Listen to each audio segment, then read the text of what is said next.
You know what I mean? I love black women. They're the dopest to me, and it's not taking anything from other women. And what's up too is when you talk proudly about black women, everyone gets upset. Everyone gets mad because the hatred of black people is so ingrained that if I go, black women are amazing. Well, you're being racist.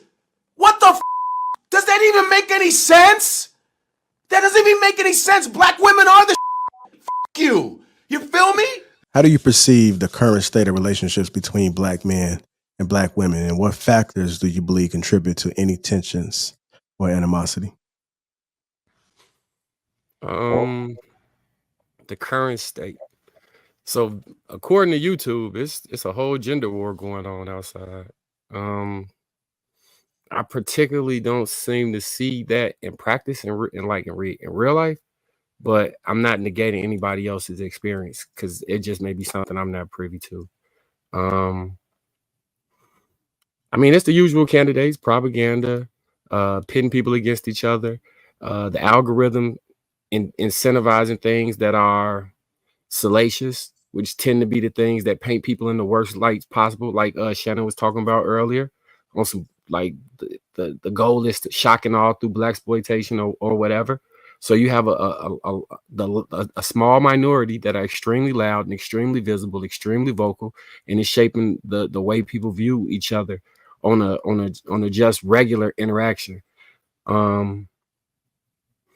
Yeah, I as one of the people who done caught some bullets behind saying positive things about black women. I mean, it happens, but it's only on the line. In real life, I've never had anybody get mad at me or say anything crazy to me for speaking highly of black women. Like I just never happened, and I speak highly of them. Online, you pandering, you simping. The black woman is the number one enemy of the black. But what? I mean, people have said these things to me before.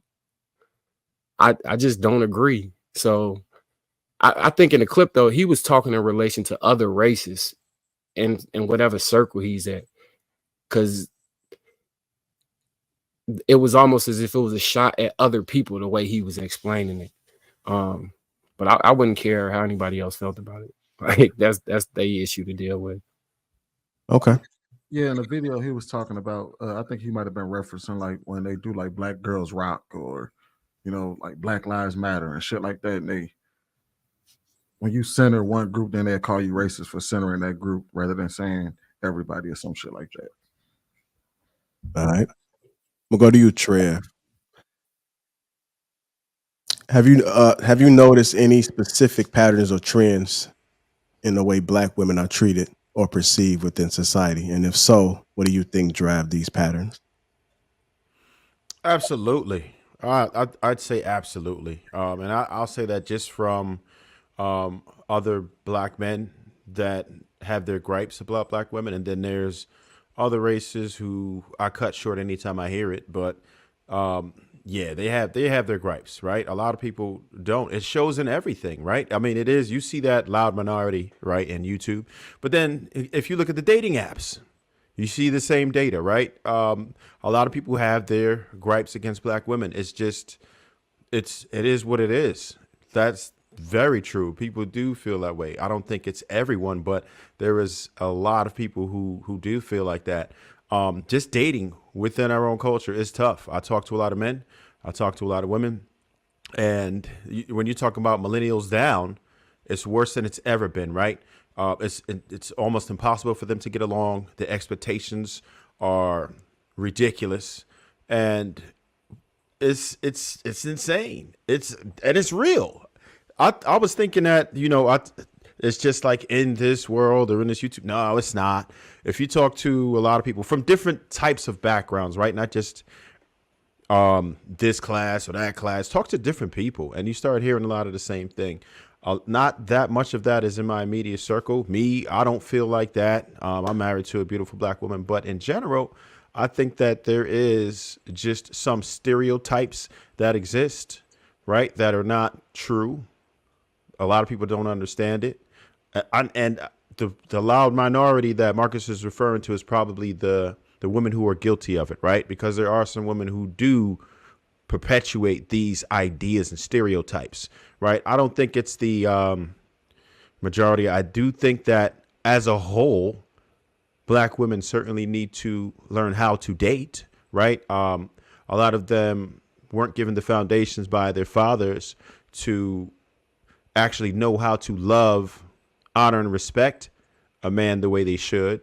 And a lot of it is due to many different reasons, right? Being coming from a single parent household, having traumas when they were younger, some things that were out of their control.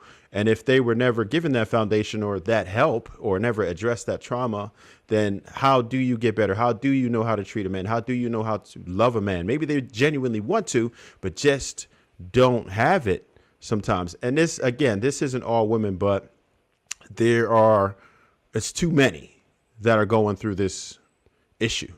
So I think it's absolutely real. It's something that we deal with on a day to day, and the way that they're perceived is unfair because there's a lot of great, beautiful Black women out here who are doing all the right things, but because of the overrepresentation of what we see online, they're going to get credit for what these other women are doing sometimes. Yeah, I can. Yeah, I'm listening intently to what he's saying. I get what he's saying as for promotion of Black women, but there's a patch, I would say, that make it like real hard to wholeheartedly agree with his statement. You got a lot of sexy reds, you got a lot of Nicki Minaj's, you got a lot of Lottos and Ice Spices out here. Then if you graduate to the class of the grown women that feel that you need to fit certain criteria, I think Black women make it kind of easy for that statement to hold weight in certain arenas with certain people, because a lot of them are showing, okay, I got to be careful with my words. There's a section of them that are showing that they're implying a hate for Black men nowadays with the requirements that they have for us. And I'm not saying the majority, but the ones that permeate certain messages on this YouTube out in the ethos. You look at, let me pull a name, a Princella. Let me pull another name. What's that other girl? Cynthia G. Cynthia G. And those type of ones. And then they infect other minds that are on the fence, that don't know a game plan for coexisting or finding a relationship with a good brother, and they start espousing their views and then just mucking up the whole thing and spreading that cancer. Then those men that try and then they get the backlash, they kind of get that taste of hate for them. And then when men speak the way they do,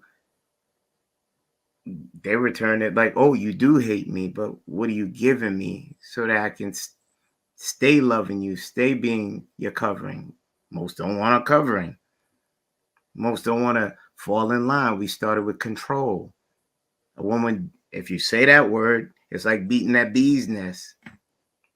But it comes in context. So I'm there. I get what Trev says. That's the aspirational part of it. But day to day, what we see out here, we can't say we don't see it. We can't say we don't see women out of order and showing hate to us, and it can be given back. If you don't love me, I'm not gonna love you. If you hate me, I'm gonna hate you right back. In certain aspects, I get what he's saying, but it's there. It's the yin to the yang, and we need to improve as people. But the statement holds some weight, some validity. It's not all false. Okay. So Kenny, do you? My bad, JR. I just want to ask him real quick. Do you feel like I said something very different than what you said? I mean, you definitely made some valid points, but I don't think it was very different, because you said, you didn't want to say majority. You were careful not to say that, as I was. And I do feel like it's overrepresented. I do feel like social media pushes it because I'll put it, for instance, I've made short clips of long form videos that I've made. And what's terrible is that if you mention black woman, hits, right? If you look at who they push, the people who they put to the forefront, Sexy Red, Sukiana, Cardi B, everybody, Megan, whoever you want to name, that's who's elevated to the top, right? And that's who's able to, I guess, mold the minds of the young people sometimes. And when you overrepresent these people, because there's some great wholesome singers, there's some neo soul, there's some R&B, there's some beautiful sisters out here doing the right thing, but they don't never get the promotion, They never put to the forefront. They never push in the algorithm, right? So when we see these women representing black women, it's horrible. What I will say, and I think a lot of people on the panel are going to agree, is that even if outside of your dating life, right? If you were to say, all right, what's your sister like? What's your daughter like? What's your mother like? What's your cousin like? Is she a beautiful black woman, or is she a 304 out here doing the same damn thing? And a lot of us are going to say, no, she actually is happily married. No, she actually does respect her man. And I say that. And that's why I say in my world, I don't see it a lot, right? I was fortunate enough to be raised in a dual parent household. My family fortunately does believe in the whole family thing, right? And I'm trying to keep that legacy going the best I can to my ability. And in my immediate circles, I don't see it a lot. And even though I don't, try to help anybody who might be going through that. And I tell you this, I talk to a lot of these sisters who are doing the wrong damn thing out here, and I try to guide them. Some of too far, I get it. But some people really come in with good, and they want to learn. They want to get better. They want to know what men want. Sometimes it's too late. Sometimes it's post-wall. We dig it. But at some point, they want to learn, right? And I think our best bet is to try to intercept it, have these discussions like we are tonight so people could hear it. But sometimes we just got to try to get to them as early as possible. We have to get to them before social media and everything else, because it's only getting worse. But I dig what you're saying, though. But I don't think it was very different than what I was saying. No, I didn't say that. That's all I think we're in line, but I believe you spoke aspirationally. And I'm like, from what I see, there's a lot of work that still needs to be out here. And the way things are going, men lack the power to be able to express that, okay, this is what I require from you. They come and try to tell you what they need from you. And if you don't acquiesce to those things, you get kicked to the side. And the average man can't speak to the average woman. I'm going to give you New York. Hello is a dirty word. You can line up 10 women and you just try to say hello.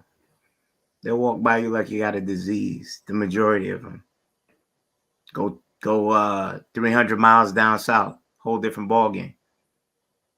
So I'm only going off. I only got one more thing for you, Kenny. If you had 100 women, right? 100 black women, what percent of these women do you think are marriage material out of 100 women? 100 black women. That would if you be just hard had to give a number, what do you think? Just what you think. No, I can't hold you to it, but just from your perspective, because you have an idea. What your perspective is. It ain't no right or wrong. It's just what you feel. 35%. You think 35% out of 100 is marriageable? Okay. Mm-hmm.